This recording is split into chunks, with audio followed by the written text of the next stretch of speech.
मगरबी बंगाल में हुमायूं कबीर साहब की जो पार्टी है उनके साथ मजलिस इत्तेहादुल मुस्लिमीन एक अलायंस करेगी।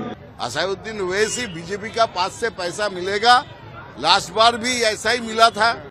पश्चिम बंगाल में जैसे जैसे विधानसभा चुनाव करीब आ रहे हैं वैसे वैसे सियासी समीकरण भी तेजी से बदलते नजर आ रहे हैं। इस बीच एक नया मोड़ तब आया जब असदुद्दीन ओवैसी ने ऐलान किया कि उनकी पार्टी इस बार बंगाल चुनाव में मैदान में उतरेगी। खास बात यह है कि AIMIM अकेले नहीं बल्कि हुमायूं कबीर की पार्टी आम जनता यूनियन पार्टी के साथ गठबंधन में चुनाव लड़ेगी।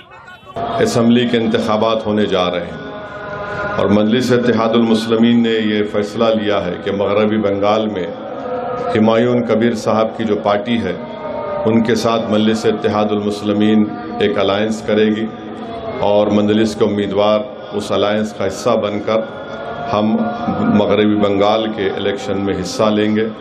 हमारी कोशिश यही है कि मजलिस इत्तेहादुल मुस्लिमीन को मजबूत किया जाए, हमारी आवाज़ को मजबूत किया जाए, हमारे नुमाइंदे मुल्क के कोने कोने में कामयाब होकर बेबाक तरीक़े से ऐवान असम्बली में गरीब और मज़लूम आवाम की आवाज़ को उठाए।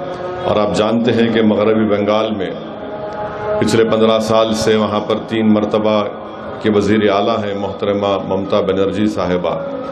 आपको जानकर हैरत होगी और ताज्जुब होगा कि करीब 30% वहाँ पर मुस्लिम अक़लियत की आबादी है और 5 लाख के करीब बैकवर्ड क्लास के सर्टिफिकेट को कैंसिल कर दिया गया, जिसमें ज़्यादातर मुसलमानों के बैकवर्ड क्लास सर्टिफिकेट हैं।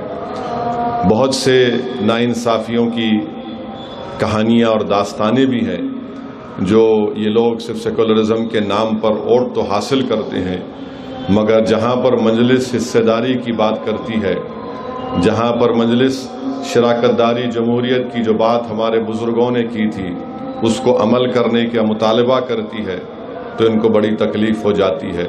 तो ये बात भी, क्योंकि ये अवामी जलसा नहीं है, ये मजलिस इत्तेहादुल मुस्लिमीन के अरकान का एक ईद मिलाद की तकरीब है, मैं ये ज़रूरी समझा कि आपके सामने भी इस बात को रखूं।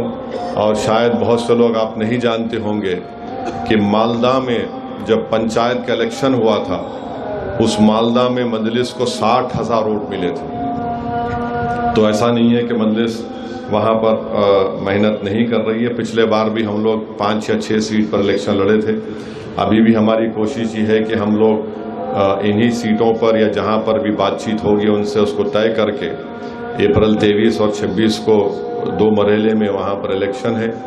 तो ये हमारी कोशिश होगी और आप अल्लाह से दुआ भी करिए कि हम लोग अपनी इस कोशिश में अल्लाह हमको कामयाब और कामरान करे और मगरबी बंगाल के असम्बली में भी मजलिस इत्तेहादुल मुस्लिमीन के उम्मीदवार काम। हालांकि इस ऐलान के तुरंत बाद सियासी बयानबाजी भी तेज हो गई है। टीएमसी नेता जयप्रकाश मजूमदार ने ओवैसी पर गंभीर आरोप लगाते हुए कहा कि ओवैसी को भाजपा से फंडिंग मिलती है। उन्होंने यह भी दावा किया कि पिछले विधानसभा चुनाव में भी AIMIM को भाजपा से पैसे मिले थे। देखिए, ये स्वाधीन देश है। असादुद्दीन ओवैसी बीजेपी का पास से पैसा मिलेगा, लास्ट बार भी ऐसा ही मिला था। वो आया था सिद्दीकी का पार्टी ISF का साथ जोड़बंधन करने के लिए, खुरगुड़ा शरीफ भी गया था, कलकत्ता में भी मीटिंग किया। बीजेपी से कितना करोड़ रुपया लिया हम तो सामने नहीं बोलेंगे, लेकिन जानता हूं क्योंकि उस टाइम में मैं बीजेपी में था। पैसा लेके ऑन दैट इशू वो चला गया। इस बार भी ऐसा करेंगे। उन लोग का है, वो लड़ेगा हैदराबाद में। उसका जितना भी है हैदराबाद का छोटा जगह में, उसका बाहर में उनका पार्टी का कोई नाम निशाना नहीं है। लेकिन मुसलमान का नाम लेके, संख्यालघु का नाम लेके वो जगह जगह में घूम के वो कलेक्शन मास्टर है। तो अब सवाल यह है कि क्या AIMIM और आम जनता यूनियन पार्टी का यह गठबंधन बंगाल की सियासत में कोई बड़ा असर डाल पाएगा या फिर यह सिर्फ वोटों के बंटवारे तक सीमित रह जाएगा।